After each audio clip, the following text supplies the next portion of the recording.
Buhay na po yung tinanim kong alugbati. Ito po yung nasungkit po ni Bossing na puso ng saging. Tapos ito yung natiba ni Bossing na saging na saba. Pinakahayin na po dito yung aming agahan ni Bossing. Grabe ka lutong.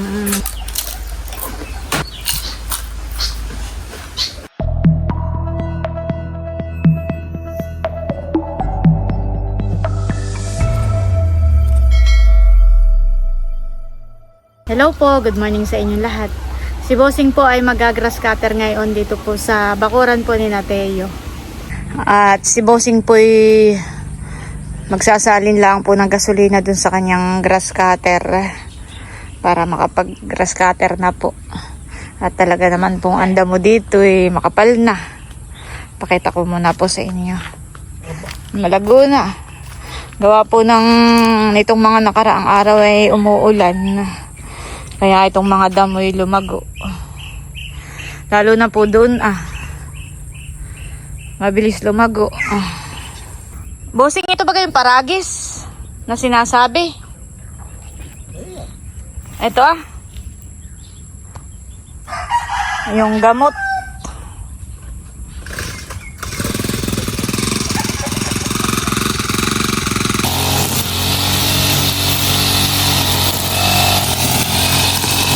Habang si Bossing po'y nag-grass cutter ay ako po'y namimitas ng talong. Kami po ni Bossing ay dito mag-aalmusal. Ay ito pong mga bunga ng talong ay akin na munang pipitasin. Kahapon po ay kapipitas lang ni Bossing ng okra. Pero tingnan ko po kung meron uli akong mapipitas ngayon.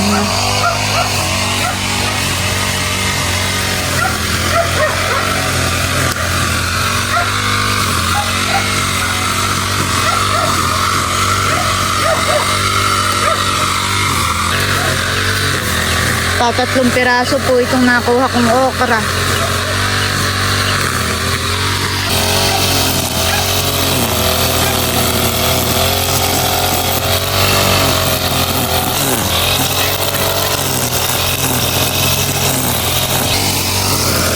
Bali yung damo po diyan ay ititrim laang.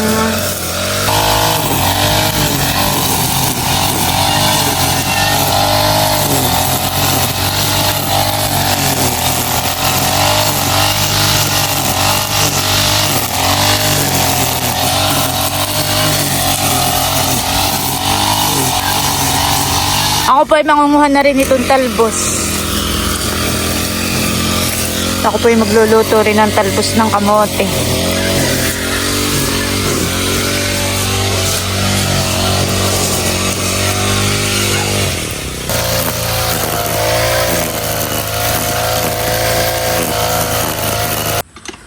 Ayan po, at nawala na ng bala. Natanggal yung mga tamsi. Ilalagyan muna ulit ni Bossing. Dati patali ang gawa mo, honey. Ngayon ay sa loob na. Mas matibay pag sa loob.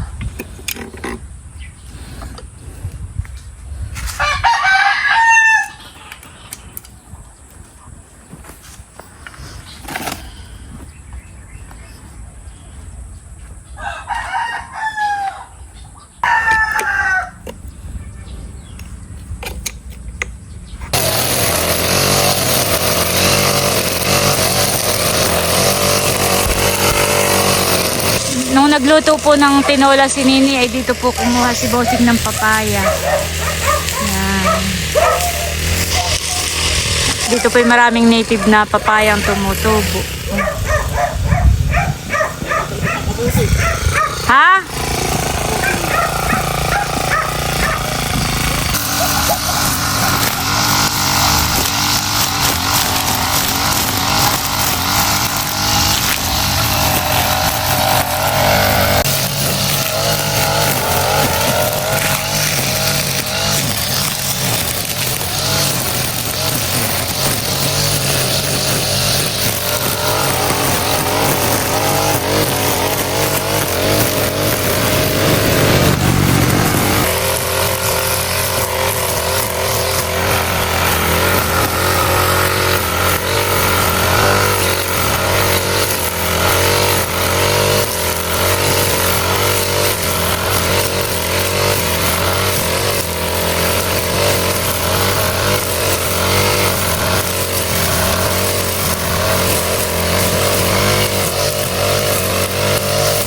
maliwalas na pong tingnan nung naputol yung mga damo. Bali mamaya nga lang po akong hapon magwawalis. Yung mga ganitong damo po mamaya ang hapon po ito ituyo. Ito. Kaya ko lang muna po na dito. At ngayong maghapong ito ng init ay matutuyo po iyon. Saka na lang po ako magwalis. Ako po muna ngayon ay magdidilig muna ng mga halaman. Bali, nag-iipon lang po ako ng tubig dito sa timba. Ito po inilagyan ko ng abono. Pampataba po. At parang payat na po itong mga halaman. Yung pong mga sitaw po doon ay parang kailangan ng patabaan.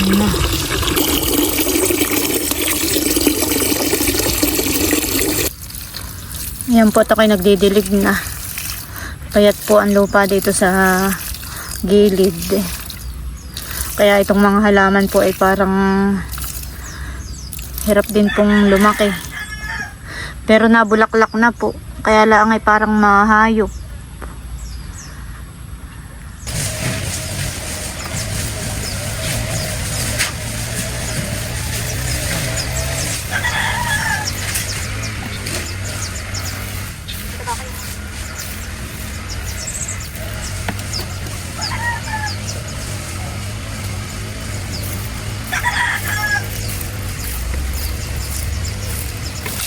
Ito pong mga puno ng talong ay atin mo nang didiligan. Madamo na rin po pati mamay gagamasan ko.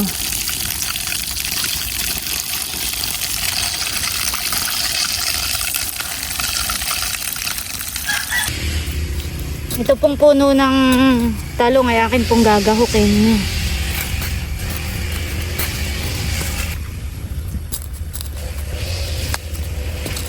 Yan.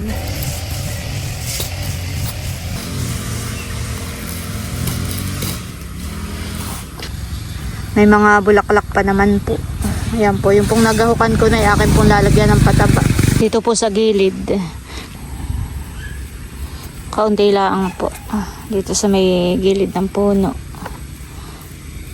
Yung pong mga damo dito ay atin na rin pong gagamasin.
Ayan guys, bali yung ibang puno po dito ay atin nang nagahok at nalagyan po ng pataba.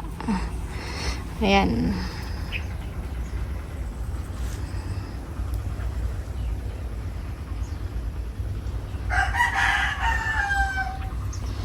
Nagamasa na rin po natin yung ibang lupa. Doon po sa parting iyon, mainit na. Mamaya na lang po uli ko ituloy. Mamayang hapon. Mainit na po dun sa parting iyon. Pero dito po sa malilim ay okay na. Ayan po atin ang nagahok at nagamasan. Grabe init po. Pahinga muna. Dito na rin po kami mag-aalmusal ni Bossing. Kami pinagpapahinga muna. At mamaya-maya po kami kumain. Kanina po habang ako'y naggagamas ng mga damo doon po sa gilid ng talong ay si Bossing po dito nag-grass cutter. Sa gilid naman po ng palayan. Papakita ko lang po. Ayan po. Medyo lumalago na rin po ang damo dito. Ay nag-grass cutter nga po si Bossing. Ayan. Hanggang dito po sa may likod po ng kubo. Ay, sarap ng hangin. Napakaginawa. Napaka-presko po. Ganda na po talaga dito yung aming mataas na. Itong malunggay na tanim po ni Namilot. Sarap ng hangin. Dito pala po may kalalawan, Malaguna. Mga misay ka tayo makapagbalot ulit ng hipon, no? Bali dito po sa likod ay dalawa yung itinanim na malunggay. Ay, parehas na pong buhay. Mataas na po itong isa. Grabe, sarap po ng hangin dito. Napaka-presko.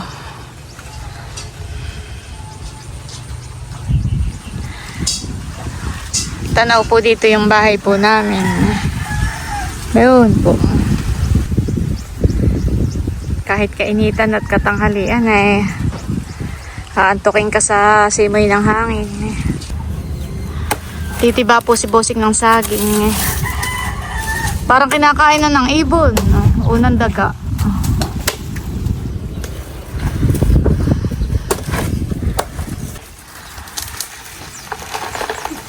Oops.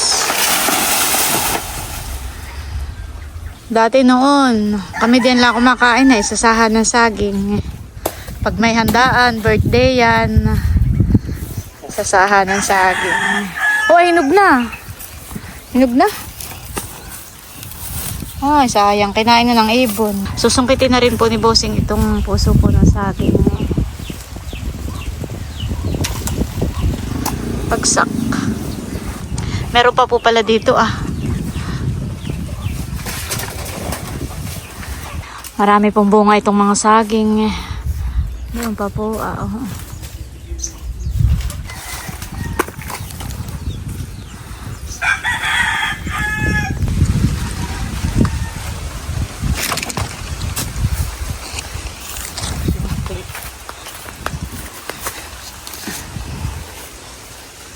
Okay na. Bali, 4 na puso ng saging po yung nasungkit po ni Bossing. May gulay na tayo. Sarap nito yung ginataan na may isda. Inihaw na pakoy. Baboy, sinigang. Ito po yung nasungkit po ni Bossing na puso ng saging. 4 na peraso. Tapos ito yung natiba ni Bossing na saging na saba. Ayan. May hinog na. Ito po yung kaunting gulay na napitas po natin. Bali, nagpapainit na po ako ng tubig dito at lalagayin po natin. Hinugasan ko lang po itong gulay at akin na rin pong ilalagay doon sa ating nilalaga. Luto na po yung talong at okra. Ilalagay ko na rin po itong mga talbos.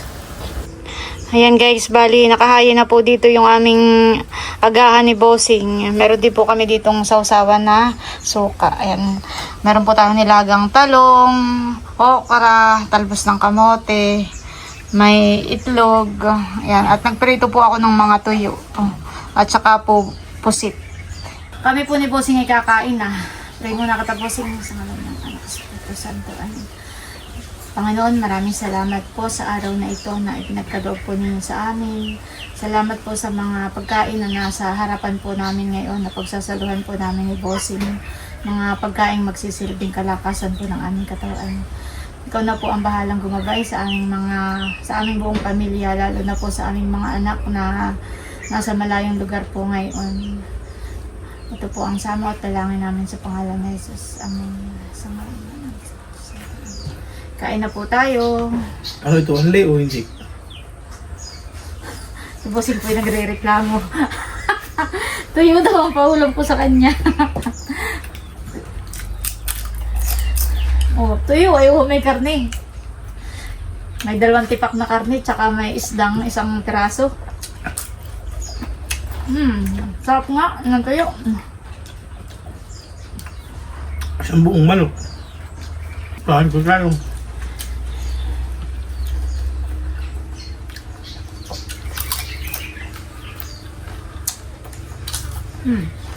Sarap.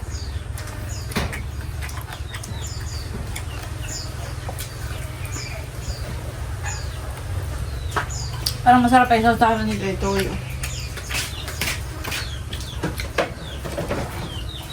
Binigyan ko man din ikaw ng pinggan, kala ko doon ako maglalagay.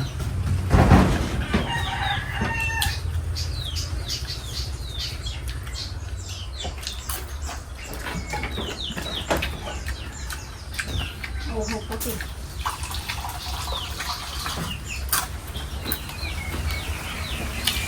Sabi mo daw pala kay Bal. Kasalubong ko si Manager ng hukay na. Nang? Bago.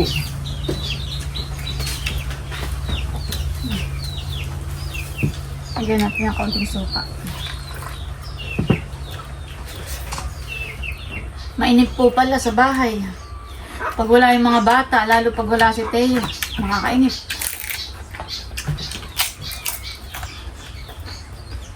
Pagkatapos namin ni Bossing ng trabaho, wala po kami nasa bahay lang, nanonood ng TV. Hanggang sa antokin. Kakainit.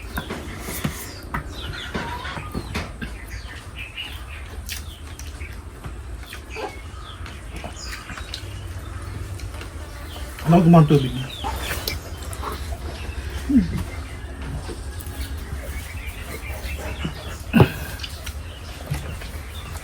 Wala ang sausawan.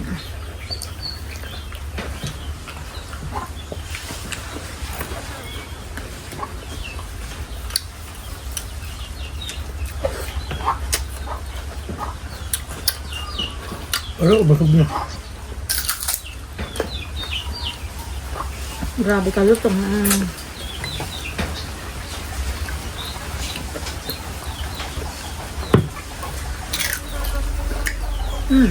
Lutong.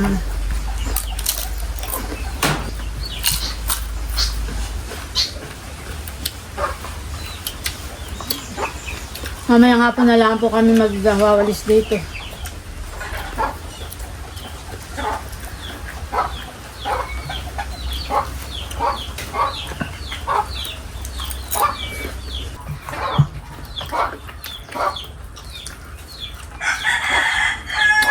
Wala ka na, cut mo no.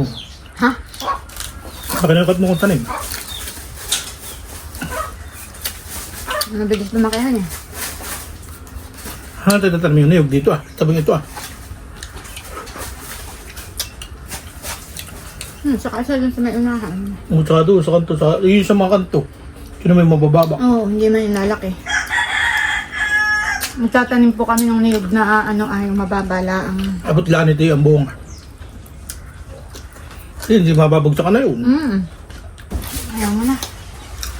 Ayos na ang tubig.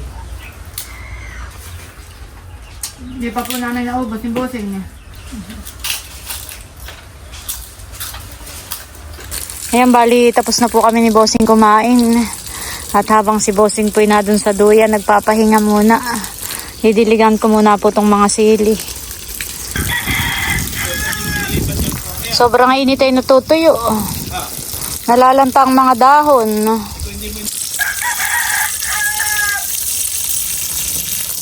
Dito po meron ding puno ng kidya, kalamansi. May bunga na pong dalawa. Buhay na po yung tinanim kong alugbati.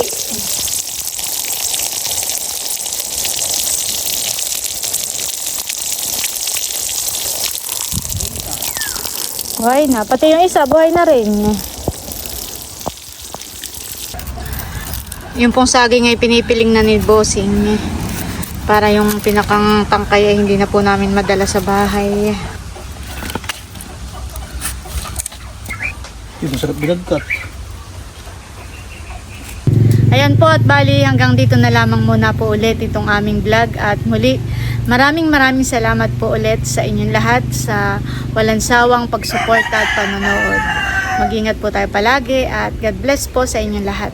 Bye-bye!